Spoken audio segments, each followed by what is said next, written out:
keeping up with our motto, let learning be a joy and teaching a pleasure. Here we are with a remote teaching and learning process to bridge the gap. Happy learning, students! Welcome back, dear students of Thakur Vidya Mandir High School and Junior College. Standard 5, Subject English, Topic The 12 Months. Let's see who are there in the story, what is happening in the story. So let's begin with our chapter The 12 Months. Once upon a time, in a faraway country, there lived a mother who had two daughters. One was her own child, and her name was Helena, and other was her stepdaughter, whose name was Marocula. She was very fond of her own daughter, but she hated her stepdaughter. The only reason was that Marocula, the stepdaughter, was prettier than her own daughter, Helena. The gentle hearted Marukula did not know how beautiful she was, and so she could never make out why her mother was always so cross with her. Cross means angry, gentle hearted means kind hearted. Marukla had to do all the housework cleaning, cooking, washing, and other things. She liked work and she did it all without a word of complaint, while Helena spent the time adorning herself and lazing about. Even then, Helena and her mother scolded and abused Marukala every day. They envied her so much that one day they decided to throw her out in the freezing cold to get rid of her. Adorning means beautify, dress up. Envied means feeling of discontent. One day, Helena said, "Go, Marugula, and get me some violets from the forest. I want to wear them and to smell them." "But, my dear sister, it is impossible to find violets in the snow," said poor Marugula. "How dare you argue when I tell you to do something? Off you go at once, and if you don't bring me violets from the forest, I'll kill you," said Helena threateningly. The stepmother caught hold of Marocla and turned her out of the door and slammed it to after her. Marocla went into the forest weeping bitterly. The snow lay deep and there wasn't a human footprint to be seen. Marocla wandered about for a long time, tortured by hunger and trembling with cold. Threateningly means threatening gesture. Slammed means to shut. Trembling, shaking, bitterly, terribly. At last she saw a light in the distance. She went towards the glow which came from the top of a mountain. A big fire was burning there, and round the fire the 12 stones with 12 men sitting on them. Three of them had snow white beards, three were not so old, and three were still younger.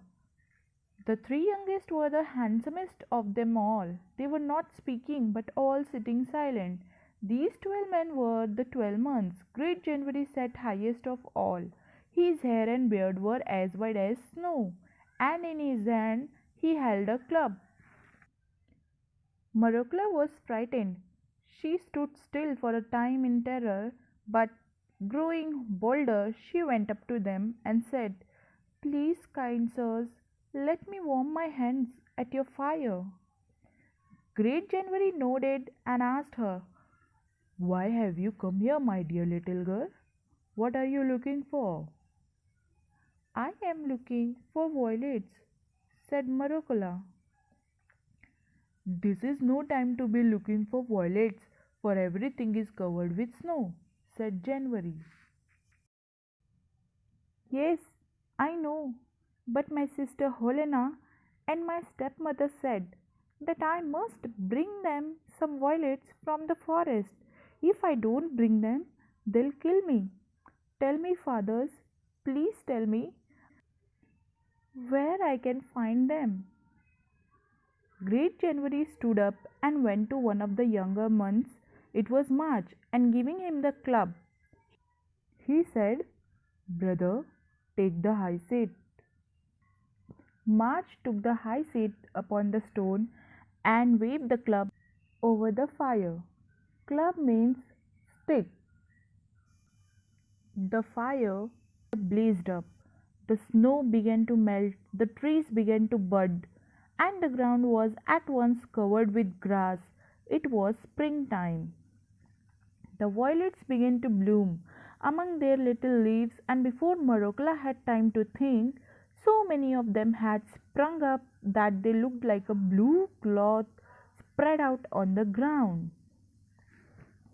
Now pick them quickly, Morokla commanded March. Morokula picked them and went back home. Helena and stepmother wondered when they saw Morokula bringing the violets. They opened the door and the scent of violets filled all the cottage. "Where did you get them?" asked Helena. "They are growing under the bushes in a forest on the high mountains," said Morokula. Helena snatched all the flowers and did not give even a single one to her sister. The next day she called Morokula and said, "Go, Morokula, and get me some strawberries from the forest."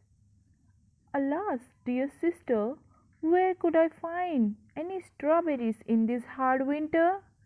said Morokula. "How dare you argue? Go at once and get me some strawberries, or I'll kill you." The stepmother again caught hold of Morokula and pushed her out of the door and shut it after her. Morokula went to forest weeping bitterly.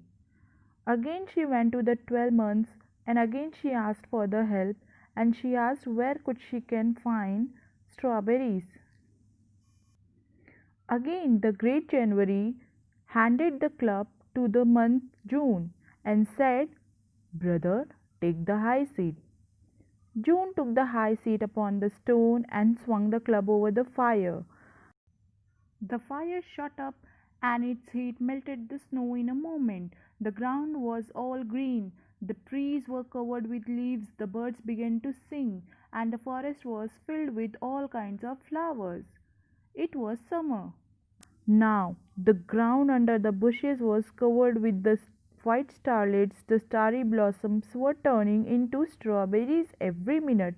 They ripened at once, and before Morokala had time to think, there were so many of them that it looked as though a red carpet had been spread on the ground.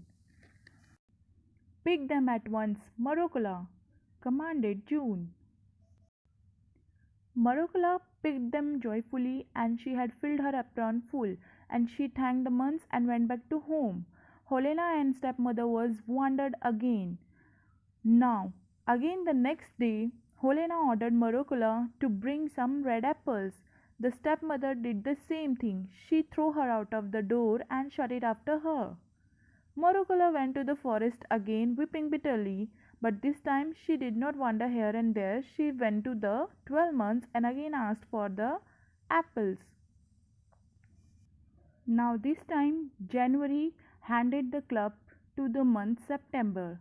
September took the high seat upon the stone and swung the club over the fire.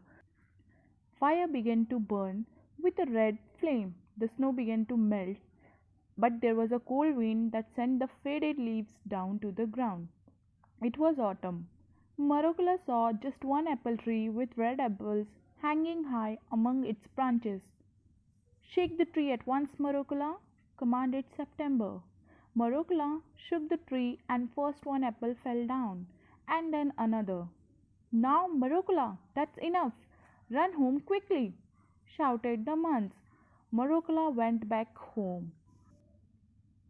Helena and the stepmother wondered when they saw Morokala bringing the two apples. "Where did you get them?" asked Helena. "I found them in the forest on the high mountain." "And why didn't you bring more? Or did you eat them on the way home?" said Helena. "Alas, sister dear, I haven't even tasted them.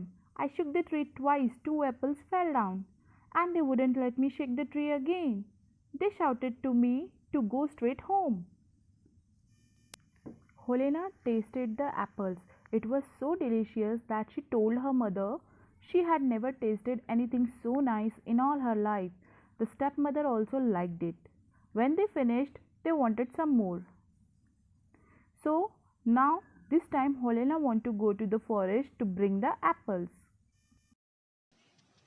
Her mother agreed readily. They wrapped themselves in fur coats and shawls and off they went to the forest. And they wandered about for a long time. But at last they saw the top of the mountain where the big fire was burning and the 12 months were sitting. Why have you come here and what are you looking for? Asked Great January crossly. Why do you want to know, you old fool? Replied Helena angrily. It's no business of yours, said her mother. Great January frowned and swung the club over his head. The sky grew dark in a moment. The fire burned low, the snow began to fall thick, and an icy wind began to blow through the forest. Helena and her mother couldn't see one step in front of them. They tried to find their way out, but the snow fell in huge masses, and soon they were lost in it. At home, Marukala waited and waited, and yet Helena and her mother did not come back. When she went in search for them, she found neither her mother and sister nor the 12 months in the forest. At last, she returned home sadly. Marukala inherited the cottage and the land around it. She married a kind husband, and they both lived happily ever after. Moral of the story is be polite and kind to others. We should never behave rudely with others. I hope you enjoyed the story. Now the time is for homework. Read the passage and do the following activities. Here you will read the passage and you will try to find out the answers of these questions. Write true or false. Marukla was not prettier than Helena. False. Write singular form of children. Answer is child. Write opposite of son. Answer daughter. Why did mother hate Marukla? Mother hated Marukla because she was prettier than her own daughter Helena. Learn something new every day. Be happy, enjoy your learning.